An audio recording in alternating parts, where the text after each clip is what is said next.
have been discussing about the 20th century, which was called as Age of Extremes by the Eric Hobsbawm. We are continuing with the 20th century. Some countries like the USSR experimented with socialism, under which the state owned our land, factories, and banks and adopted planned development. Socialism sought to ensure equality and fraternity of all people.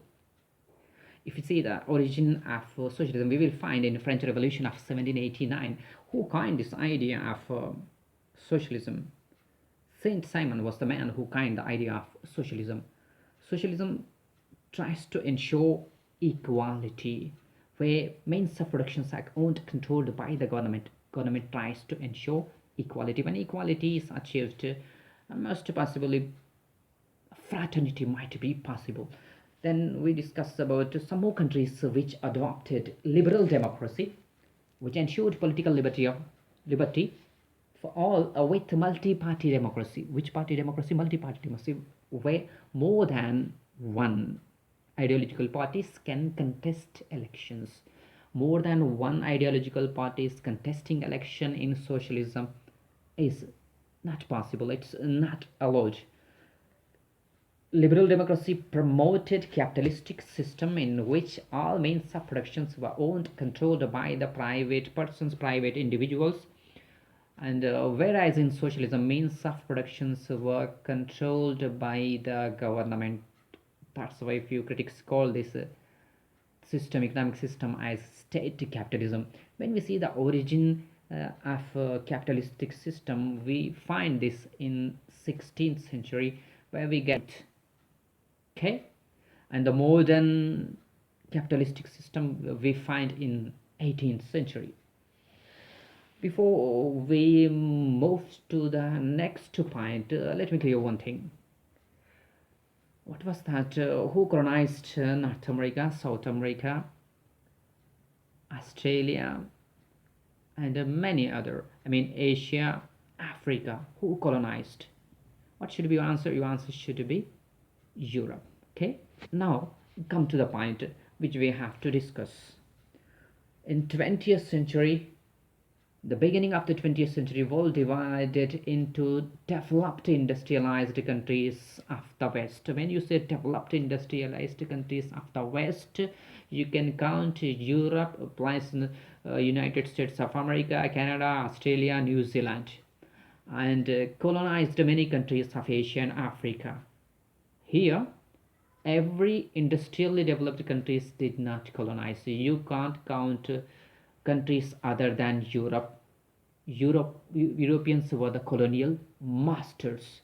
These industrially developed countries try to get raw material market and market. In this attempt, they try to occupy more colonies. And when they try to occupy more colonies, then rivalry developed among these countries, and they get split into two blocks, rival blocks. One was led by Germany, Austria, and Hungary. The next one, England and France. These two groups tried to dominate the world, control the world, tried to occupy as many colonies as they could. And in this attempt, they clashed with each other, which led to the World War. The World Wars. First World War began in the year 1914 and ended in the year 1918. Why these wars can be called World Wars? Colonial masters with their colonies jumped into the war. We can call this World War.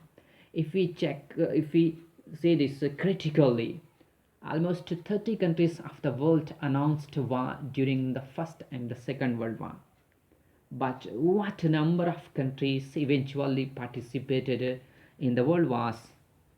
More than 100 countries participated in the World Wars. Then we can call these wars as world wars. Able to catch me, able to get this point. If you take the population of these countries which they have been representing, China might be, India might be, or the USSR might be, USA might be, the industrially developed countries of the Europe might be, then they make a large part of it. That's why we can call this as World War. And who emerged as victorious? Allied forces should be your answer, which was led by England, France, USA. You can add USSR in this list.